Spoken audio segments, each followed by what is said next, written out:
Hey guys what सादा का शाम कुल डे एवरीथिंग में। तो आज हम बात करने वाले हैं सोलो लेवलिंग के डीमन कासल आर्क के बारे में। और पिछली वीडियो में सोलो लेवलिंग की मैंने रेड गेट आर्क के बारे में बात करी थी, तो अगर तुमने वो नहीं देखी है तो जाओ जाके पहले वो देख लो, उसके बाद ये वाली वीडियो देख लेना। तो with a face follow warning, अगर तुमने मानवा नहीं पढ़ी है तो जाओ पहले जाके पढ़ लो, वरना बोलोगे स्पॉइलर मिल गए। तो पहले वो पढ़ लो, उसके बाद मेरी वीडियो देख लेना। तो with a face follow warning और without any further due video को स्टार्ट करते हैं।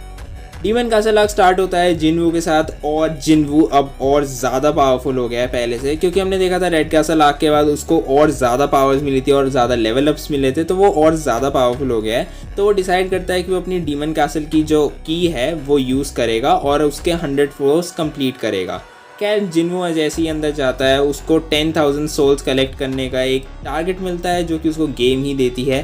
साथ ही साथ जब वो 309 सोल्स को कलेक्ट कर लेता है उसको सेकंड फ्लोर का जो परमिट होता है वो मिल जाता है।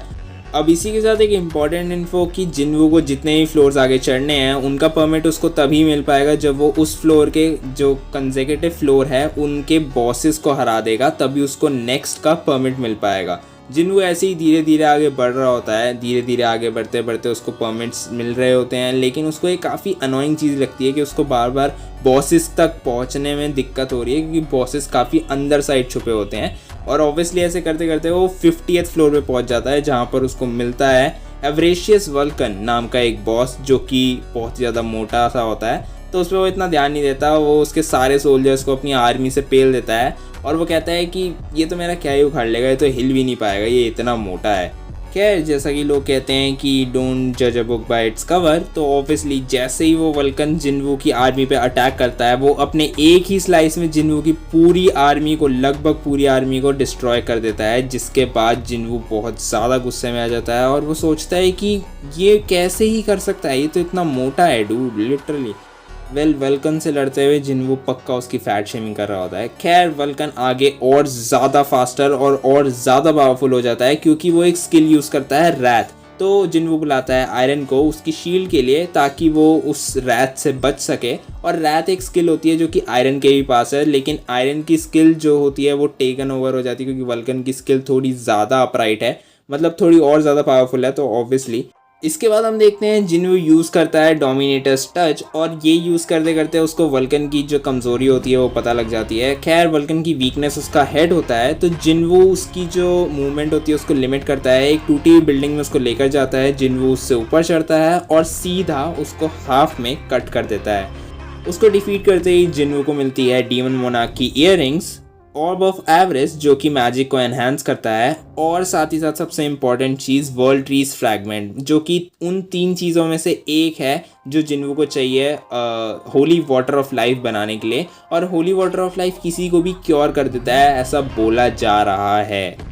सीन शिफ्ट होता है जिनहो और उसके फादर के कॉन्वर्जेशन की तरफ। जिनहो अपने फादर से बोलता है कि मुझे यूजिन गिल्ड का मास्टर बनना है और वो सिर्फ मेरे ऊपर छोड़ दीजिए, मतलब वो गिल्ड, उसमें आप कोई इंटरफेरेंस मत कीजिए। लेकिन उसके फादर को पता है कि वो गिल्ड मास्टर कैसे बना है, वो अपनी पावर्स को यूज़ करके नहीं, वो संग जिनवू को यूज़ करके गिल्ड का मास्टर बना है। इसी चीज़ पर उनकी अच्छी खासी बहस हो रही होती है, और तभी जिनहो के फादर कुछ ऐसा अनएक्सपेक्टेड बोलते हैं जो कि उसको भी नहीं पता होता। और वो कहते हैं कि ठीक है मैं तुम्हारे ऊपर छोड़ देता हूँ ये गिल्ड, तुम बन जाओ गिल्ड के मास्टर, लेकिन एक शर्त पे कि तुम्हें संग जिनवू को अपने गिल्ड के अंदर शामिल करना होगा। और ऑब्वियसली हम जानते हैं कि संग जिनवू को क्यों ही वो चाहते हैं अपने गिल्ड के अंदर। दूसरी तरफ हमें देखने को मिलता है अमेरिका हंटर्स एसोसिएशन को मिलते हैं जिनवू के फादर संग इल ह्वान, और वो इस चीज़ से बहुत ज़्यादा कंफ्यूज्ड है कि एक साउथ कोरियन हमारे यहाँ पे अमेरिकन डंजियन में कर क्या रहा था। तो वो हांग डोंग सू को बुलाते हैं ताकि उनकी एक स्मूथ कॉन्वर्सेशन हो सके, क्योंकि सिंस वो भी कोरियन है। लेकिन जब डोंग सू को पता लगता है कि ये जिनवू के ही फादर हैं, तो वो उसको बोलते हैं कि मैं तुम्हारे बेटे को मार दूंगा जहाँ भी वो मुझे मिला। और वो इस चीज़ से खुश नहीं होते, तो वो उसकी पेलम पेलाई शुरू कर देते हैं और उसको बहुत बुरी तरीके से मारते हैं। साथ ही साथ उसको बोलते हैं कि अगर तुम मेरे बेटे के आसपास भी दिखे तो मैं तुम्हारी, इस बार तो हड्डियाँ ही तोड़ रहा हूँ, लेकिन अगली बार मैं तुम्हारी जान भी ले लूँगा। इसी के बाद हम देखते हैं कि जिनवू एनकाउंटर करता है मीटस, जो कि एक और नेक्रोमांसर बॉस है, और वो भी डेड को समन कर सकता है जैसे जिनवू करता है, लेकिन उसके डेड थोड़े स्केलेटन टाइप्स हैं जो कि ऑब्वियसली नेक्रोमांसर्स की तरह दिखते ही हैं। इसी के बाद हम देखते हैं कि जिनवू उसकी वीकनेस पता लगा लेता है और जिनवू ऊपर की तरफ से अटैक करता है उसके ऊपर और उसके 2 चीथड़े कर देता है। और इसी के साथ उसको मिलता है डीमन मोनार्क का नेकलेस, जो कि सेकंड ज्वेलरी आइटम है। साथ ही साथ उसको मिलता है स्प्रिंग वाटर, जो कि होली वाटर के लिए बहुत ज़्यादा इंपॉर्टेंट चीज़ है और उसको किसी भी चीज़ से इतना फ़र्क नहीं पड़ता है। इसी के बाद जिनवू के पास सिस्टम की एक नोटिफिकेशन आती है कि you have completed the requirements of the quest, और जैसा कि हम जानते हैं कि उसको 10,000 सोल्स कलेक्ट करनी थी, लेकिन वो 10,001 सोल्स कलेक्ट करता है और पूरा का पूरा क्वेस्ट कंप्लीट कर लेता है। इसी के बाद हम देखते हैं कि उसको एक बोनस आइटम मिलता है जिसमें एक वियर्ड सी की होती है, मतलब ऐसा लग रहा था कि ये बैटमैन की है, बट ऑब्वियसली वो बैटमैन की नहीं होती है। इसके अलावा देखा जाए तो उसके अंदर होली वाटर ऑफ लाइफ को बनाने की रेसिपी होती है, क्योंकि ऑब्वियसली विदाउट रेसिपी तो वो कैसे ही बना लेता। अगर वो सारे इंग्रेडिएंट्स कलेक्ट भी कर लेता तो उसको पता होना चाहिए कि ये कैसे बनता है। और इसी के बाद ये क्वेस्ट यहीं पे कंप्लीट हो जाता है और हमें आगे पता लगेगा कि आगे की क्वेस्ट में उसको क्या रिक्वायर्ड आइटम्स मिले या नहीं मिले।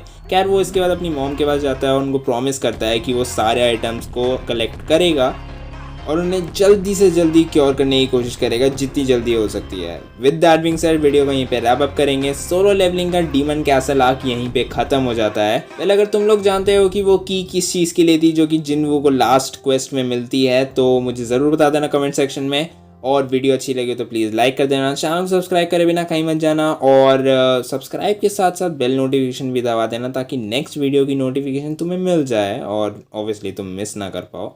मैं मिलता हूँ अपनी नेक्स्ट वीडियो में। This is cool tech everything and peace out.